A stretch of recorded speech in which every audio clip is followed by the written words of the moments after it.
Break के बाद स्वागत है आपका बैटल ऑफ बोर्ड। और लगातार हमारी कवरेज जारी है, एक एक कर परिणाम भी आने शुरू हो गए हैं और वो तमाम परिणाम हम आपको बता रहे हैं। 3 जगहों पर 3 निकायों में निर्विरोध निर्वाचन हो चुका है। 87 पर मतदान चल रहा है, कुछ जगहों से रिजल्ट भी आ गया है। सतवीर मेरे सहयोगी हमारे साथ जुड़े हुए हैं, प्रमोद जुड़े हुए हैं हमारे साथ और अभिजीत हमारे साथ जुड़े हुए हैं। सतवीर, मैं आपके पास आ रहा हूं। देशनोक में मतदान पूरा हो चुका था, नोखा श्री डूंगरगढ़ में क्या अपडेट क्या आपके पास? जी बिल्कुल, आपको बता दें बीकानेर में देशनोक, नोखा और श्री डूंगरगढ़ नगर पालिका में चेयरमैन पद के लिए जो मतदान है वो हो चुका है। और अगर डूंगरगढ़ की बात कर लें, श्री डूंगरगढ़ की, तो वहां पर जो बीजेपी ने अपना जो कब्जा है वो काबिज कर लिया है। वहां पर जो बोर्ड है वहां पर बना लिया है। भाजपा के जो मानमल शर्मा है वो उनको 23 जो मत है वो मिले हैं, जिसके साथ उन्होंने यहाँ पर जीत दर्ज करी है। और उनके सामने जो निर्दलीय प्रत्याशी थी प्रीति शर्मा, उनसे उनका मुकाबला था। प्रीति शर्मा को जो 14 जो वोट है वो यहाँ पर मिले हैं, लेकिन कुल 40 सीटें थी, जिसमें से बीजेपी की बात कर ले तो वहां पर 23 मत मिले। तो ऐसे में श्री डूंगरगढ़ के अंदर बीजेपी का जो बोर्ड है वो बन चुका है। और जिस तरीके से लगातार बीजेपी दावा कर रही थी, उस दावों पे पूरी तरीके से यहाँ पर काबिज होती हुई नजर आई है। और अगर दूसरी नगरपालिका देशनोक की बात कर ले तो वहां पर कांग्रेस ने बाजी यहाँ पर मारी है। कांग्रेस के जो ओम प्रकाश विजय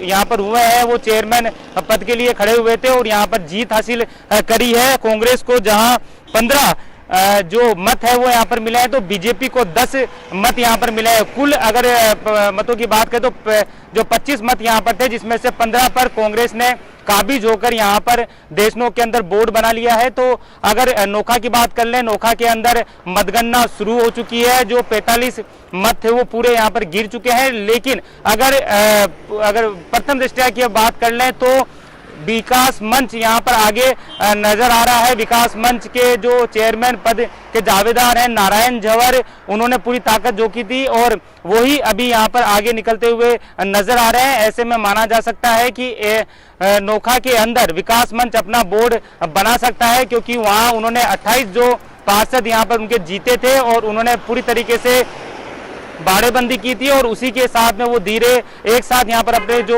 पार्षद थे उन्हें यहाँ पर लेकर आए थे। ऐसे में 3 नगर पालिकाओं की जहाँ बात कर ले तो देशनोक के अंदर कांग्रेस का कब्जा यहाँ पर हुआ है। श्री डूंगरगढ़ के अंदर बीजेपी ने कब्जा किया है। तो वहीं अभी नोखा का जो पूरी तरीके से जो स्थिति है वो साफ हो जाएगी कि वहां पर विकास मंच ने एक बार फिर जीत दर्ज करी है या बीजेपी ने कोई सेंधमारी करी है। ठीक है, आपके पास भीलवाड़ा नहीं चलते हैं। आपको प्रमोद हमारे साथ जुड़े हुए हैं भीलवाड़ा से और शायद प्रमोद के साथ कोई प्रत्याशी भी मौजूद हैं। प्रमोद, क्या जानकारी, क्या कह रहे हैं? बिल्कुल सुमित, हमारे साथ ये जो राकेश पाठक है अभी भीलवाड़ा नगर परिषद के सभापति का चुनाव जीते हैं। 70 में से इनको 45 वोट मिले हैं। 25 वोट कांग्रेस के ओम नारायणीवाल को मिले। इनकी संख्या 31 थी, 14 निर्दलियों का साथ इन्होंने जुटाया है। राकेश पाठक, आप सभापति बन चुके हैं, आपकी पहली प्राथमिकता क्या होगी? भीलवाड़ा शहर की स्वच्छता और भीलवाड़ा शहर का सुगम यातायात हमारी पहली प्राथमिकता होगी। आपकी जो नगर परिषद बड़ी जिम्मेदारी है, क्योंकि यहाँ से शिवचर माथुर, राम प्रसाद लड्डा, बंसीलाल पटवा, जगदीश चंद्र दरक, उनकी राजनीतिक यात्रा यहाँ से शुरू हुई थी। बड़ी जिम्मेदारी है, राजस्थान का 7वां बड़ा शहर है। देखिए, निश्चित रूप से एक बहुत बड़ी जिम्मेदारी है, लेकिन मुझे विश्वास है कि मैं मेरे साथ जीते हुए पार्षद हैं और इस भीलवाड़ा की जनता के भरोसे इस बात को बहुत अच्छे से उठाऊंगा और इस भीलवाड़ा शहर का नाम हो ऐसा काम करूँगा। 70 में से 31 आपकी पार्टी के पार्षद हैं, 14 का आपको बाहर से समर्थन मिला, निर्दलीय हैं, उन्होंने आपको समर्थन दिया। किस तरह से बैलेंस कर पाएंगे आप बोर्ड मीटिंग में बाकी कामों में? देखिए, भीलवाड़ा में मेरी पहचान एक कार्यकर्ता के रूप में है और जो निर्दलीय चुनाव जीते हैं वो भी पार्टी के ही कार्यकर्ता है। सारे के सारे हैं वो भारतीय जनता पार्टी के कार्यकर्ता है। तो एक कार्यकर्ता ने दूसरे कार्यकर्ता का साथ दिया, बहुत ही साधारण सी बात है ये। सुमित, एक कार्यकर्ता ने दूसरे कार्यकर्ता का साथ दिया। पहले विधायक जी कह रहे थे ये चुनाव की विचारधारा अलग होती है, बाकी विचारधारा अलग होती है। इसी आधार पर ये बड़े मार्जिन से चुनाव जीत के आए। मैं बता दूं, भीलवाड़ा जिले की 6 नगर पालिका और भीलवाड़ा नगर परिषद 7 के रिजल्ट हमारे पास आ चुके हैं। कांग्रेस सवाल पूछिए इनसे कि विचारधारा अलग ना हो अब आगे जाकर इन फ्यूचर भविष्य में उन निर्दलियों को, उन बागी लोगों को अब साथ में लेकर चलने के लिए क्या कुछ इन्हें चुनौती लगती है? क्योंकि विचारधारा पहले भी अलग हुई थी, आगे भी अलग हो सकती है। मनुष्य की विचारधारा है, मनुष्य प्रवृत्ति है, कभी भी बदल सकती है। ये क्या चुनौती है, मानते हैं इसे? हमारे स्टूडियो से जो मेरे सहयोगी हैं सुमित गुप्ता आपसे सवाल कर रहे हैं कि क्या विचारधारा आगे, क्योंकि मनुष्य है, बदलती रहती है, अभी चुनाव में बदल गई, आगे विचारधारा न बदले वो आपके साथ रहे, इसका क्या जतन करेंगे आप? नहीं, मैंने क्या कहा, जो चुनाव जीत के आए वो हमारी पार्टी के कार्यकर्ता आए हैं और उनकी प्राथमिक शिक्षा से लेकर अभी तक हमारी ही विचारधारा में हुई है। कोई आयातित कोई भी नहीं है इसमें, तो विचारधारा बदलने का कोई सवाल ही नहीं उठता है। निर्दलीय तो चुनाव लड़ा था उन्होंने? निर्दलीय चुनाव लड़ा था, एक लोकल इशू बेस पे लड़ा था। देखिए, आज मैं सभापति बना तो इसलिए कि मैं भारतीय जनता पार्टी में सर्वश्रेष्ठ कार्यकर्ता हूँ।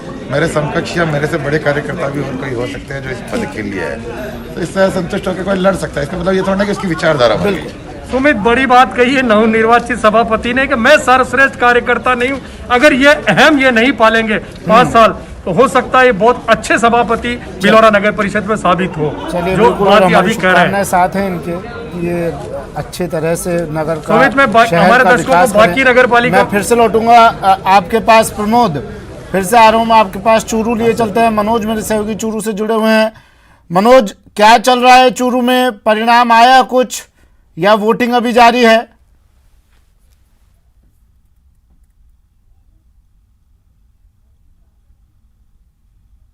मतदान है, चुनाव है, वो जारी है, जिनमें से 2 के जो नतीजे हैं वो अब तक सामने आ चुके हैं। जो सरदार शहर है, सरदार शहर के अंदर जो कांग्रेस के राजकरण है वो विजयी घोषित हुए हैं अध्यक्ष पद के लिए, और रतन नगर के अंदर जो भाजपा के सत्यनारायण है वो विजयी घोषित हुए हैं। जो रतन नगर के अंदर भाजपा के सत्यनारायण है उनको 13 मत मिले हैं, जिसके अंदर जो 2 निर्दलीय हैं उन निर्दलियों के द्वारा भी उनके पक्ष में ही मतदान किया गया। इसके अलावा मैं बताना चाहूंगा कि जिले के अंदर जो 310 वार्डों में कांग्रेस का दबदबा आ रहा था, जो 143 वार्ड हैं कांग्रेस ने जीत दर्ज कराई थी और 112 पे भाजपा ने जीत दर्ज कराई थी, जिसमें सुजानगढ़ नगर परिषद, तारानगर, सरदार शहर और रतनगढ़ के अंदर जो कांग्रेस का बोर्ड है वो लगभग तय, और अध्यक्ष पद के ऊपर भी जैसे कि सरदार शहर के अंदर राजकरण है वो चुनाव जीत चुके हैं, और इसी तरह सुजानगढ़, सरदार शहर और